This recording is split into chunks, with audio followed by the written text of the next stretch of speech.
तू गेट पे लेते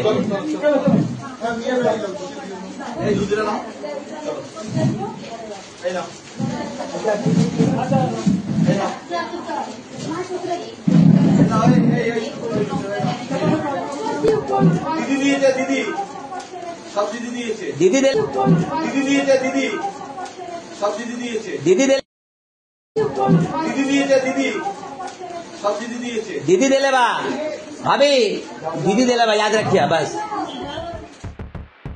পশ্চিমবঙ্গে প্রশাসনের রাজনীতিকরণের অভিযোগ নতুন কিছু নয়।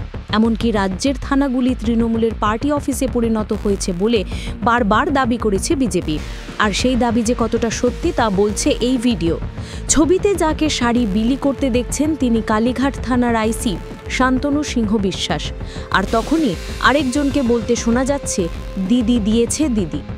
আর এতেই ফের প্রশাসনকে ব্যবহার করে ভোটারদের প্রভাবিত করার অভিযোগে সরব হয়েছেন রাজ্যের বিরোধী দলনেতা শুভেন্দু অধিকারী।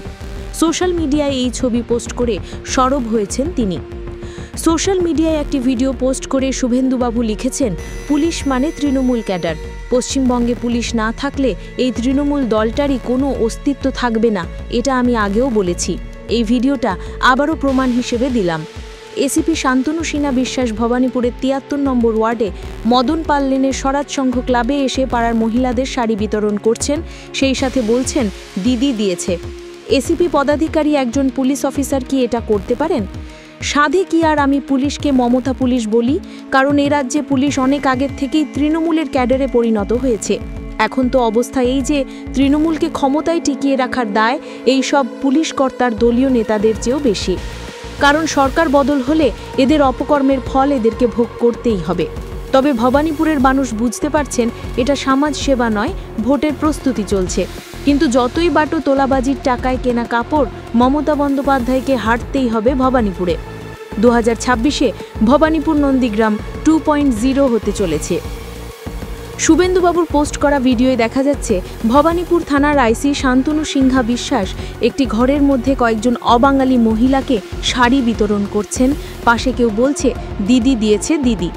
এই নিয়ে প্রতিক্রিয়া দিতে গিয়ে শুভেন্দুবাবু বলেন, একটা লোক কনস্টেবল থেকে এসিপি হয়েছে, শুধু খিচুড়ি রান্না করে আর বাজার করে, এখন ডিসিপি, এখন এসিপি, ডেপুটি কমিশনার স্পেশাল, যাই হোক ডিসিপি এসিপি, যাই হোক 6টা আপনার পোস্ট ক্রিয়েট করা হয়েছে ওনাকে ওই জায়গায় নিয়ে যাওয়ার জন্য। এবং 30 সেপ্টেম্বর রিটায়ারমেন্ট ছিল আপনার, তার আগেই তাকে আপনার এক্সটেনশন দিয়ে দেওয়া হয়েছে। স্বাভাবিকভাবে তিনি তো মমতা ব্যানার্জির সেবা করবেন। ভবানীপুরে মমতা বন্দ্যোপাধ্যায় আতঙ্কিত, কারণ বারবার আমরা বলছি যে উনাকে হারাবো, আবার নন্দীগ্রাম রিপিট হবে।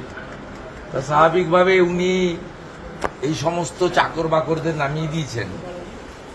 তোলাবাজির টাকা সারা রাত্রি ধরে তো পুলিশ টাকা তোলে, আপনারা তো কোথায়, মানে আমি বলছি কখনো ক্যামেরায় আমি দেখিনি, সব তোলাবাজির টাকায় বিতরণ করছে। যাদের দিচ্ছে তারা ছবি তুলে এলওপিকে পাঠাচ্ছে, এলওপি এক্সপোজ করছে। আমার কাজ এটা, একটা এসিপি বলছে দিদি দিচ্ছে, এটা বলে দেবেন, এটা বলতে পারেন নাকি? উনি উনার রোজগারের টাকায়, বেতনের টাকায় দুর্গাপূজা আসছে।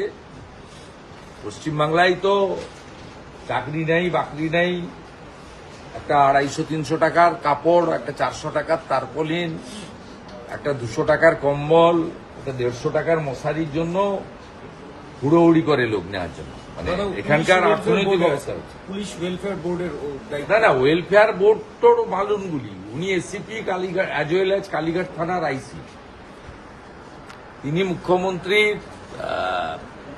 সবচেয়ে ঘনিষ্ঠ, সবাই জানেন। তিনি সিভিল ড্রেসে থাকুন, যাই থাকুন, তোলাবাজির টাকায় কাপড় বিতরণ করছেন ভবানীপুরে। মূলত হিন্দু এলাকায় গিয়ে গিয়ে বলছে দিদি দিয়েছেন, এটা ওনার পাশ থেকে কেউ একটা বলছে দিদি দিয়েছে, এটা ইয়াদ রাখনা। সম্ভবত ওরা হিন্দিভাষী লোকজন ছিল, ইয়াদ রাখনা মানে এরা মনে রাখবে, মানে 6 মাস পরে মুখ্যমন্ত্রীর ভোট আছে। তো পরিষ্কার, তো আর মানে চাপা দেওয়ার কিছু নেই। বিজেপির দাবি, এভাবে পুলিশ আধিকারিককে দিয়ে শাড়ি বিলি করিয়ে আসলে নিম্নবিত্ত ভোটারদের প্রভাবিত করার চেষ্টা করছেন মমতা বন্দ্যোপাধ্যায়। এমনিতে মুখ্যমন্ত্রীর নিজের আসন নড়বড়ে, মুখরক্ষা করতে তাই ভোটের 6 মাস আগে থেকেই সস্তা শাড়ি বিলি করে ভোট কেনার চেষ্টায় নেমেছেন তিনি। পুলিশ কর্তাদের এক অংশের মতে রাজ্যে তৃণমূল ও পুলিশ সমার্থক হয়ে গিয়েছে, যার ফলে পুলিশের গ্রহণযোগ্যতা কমেছে সাধারণ মানুষের মধ্যে। এর জেরে যেমন বিভিন্ন জায়গায় আক্রান্ত হচ্ছেন পুলিশকর্মী ও সিভিক ভলান্টিয়াররা, তেমনি আইন হাতে তুলে নেবার প্রবণতা বাড়ছে সাধারণ মানুষের মধ্যে। কিন্তু পুলিশকে ব্যবহার করে কি 2026-এর ভোট বৈতরণী পার করতে পারবেন মমতা বন্দ্যোপাধ্যায়? ব্যুরো রিপোর্ট, মাধ্যম। Goa's transformation is more than just development. It's about progress and a brighter future for all. Bridges that unite aspirations, highways that bring communities closer, world-class airports welcoming opportunities. From modern infrastructure to seamless connectivity, Goa is on the fast track to grow. Under the decisive leadership of Prime Minister Narendra Modi and Chief Minister Dr. Pramod Sawant, the double-engine Sarkar is driving Goa towards Vikasit Bharat 2047, a future of prosperity, innovation and limitless possibilities.